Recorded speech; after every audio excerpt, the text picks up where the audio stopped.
یہ حکومت جو میں نے 20 سالہ تاریخ میں پہلی دفعہ ایسی دیکھی ہے، اتنے برے طریقے سے جو ہے سرمایہ ارینج کرنے میں ناکام ہوئی ہے۔ مجھے یاد ہے تقریباً کوئی 1.5 مہینہ پہلے کی بات، آپ نے کہا تھا کہ یہ ڈالر جو ہے وہ 225-20 تک جائے گا، وہ پھر 20 بھی کراس ہو گیا، 25 بھی، 30 بھی، اب وہ 40 کے قریب پہنچ گیا ہے۔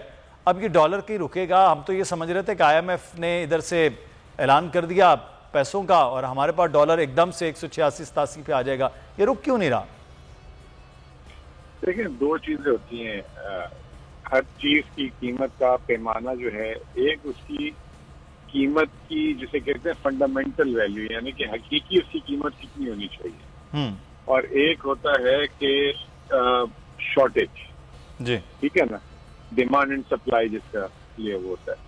اگر روپے کی حقیقی قیمت دیکھیں تو وہ آج سے جب ہماری حکومت گئی تھی مارچ میں تو وہ 180 روپے تھی، ٹھیک ہے۔ اب جو ہے 4 مہینے کی جو معاشی ہے اس کے بعد وہ اب حقیقی قیمت جو ہے میرے خیال سے 210 سے 220 کے درمیان، کیونکہ بہت زیادہ معاشی بدلان تھی۔ اب 210 سے 220، سوال یہ کہ آج 235 روپے انٹر بینک مارکیٹ میں، اور تقریباً جو ہے اللہ آپ کا بھلا کرے 245 کوئی کہتا ہے، کوئی 250 کہتا ہے، کوئی 242 کہتا ہے اوپن مارکیٹ میں، ٹھیک ہے جی۔ اب یہ کیوں ہے اوپر؟ وہ اس لیے ہے کہ شارٹیج، ڈیمانڈ اینڈ سپلائی۔ جب ڈیمانڈ اینڈ سپلائی کا مسئلہ آتا ہے نا تو پھر مارکیٹ حقیقی ویلیو کو اگنور کرتا ہے۔ جو حکومت ہے ماضی کے اس پہ ایکسپیرینس پہ چل رہی تھی کہ جب IMF آتا ہے تو لیفٹ رائٹ سے پیسے آئیں گے اور جو ہے ہمارا کام چل جائے گا۔ یہ حکومت جو میں نے 20 سالہ تاریخ میں پہلی دفعہ ایسی دیکھی ہے، اتنے برے طریقے سے جو ہے باہر سرمایہ ارینج کرنے میں ناکام ہوئی ہے کہ شاید وہ جو ایک ہوتی ہے نا عبوری حکومت آتی ہے، جو انٹرم گورنمنٹ آتی ہے، وہ بھی پیسے زیادہ لے آتی ہے، ٹھیک ہے۔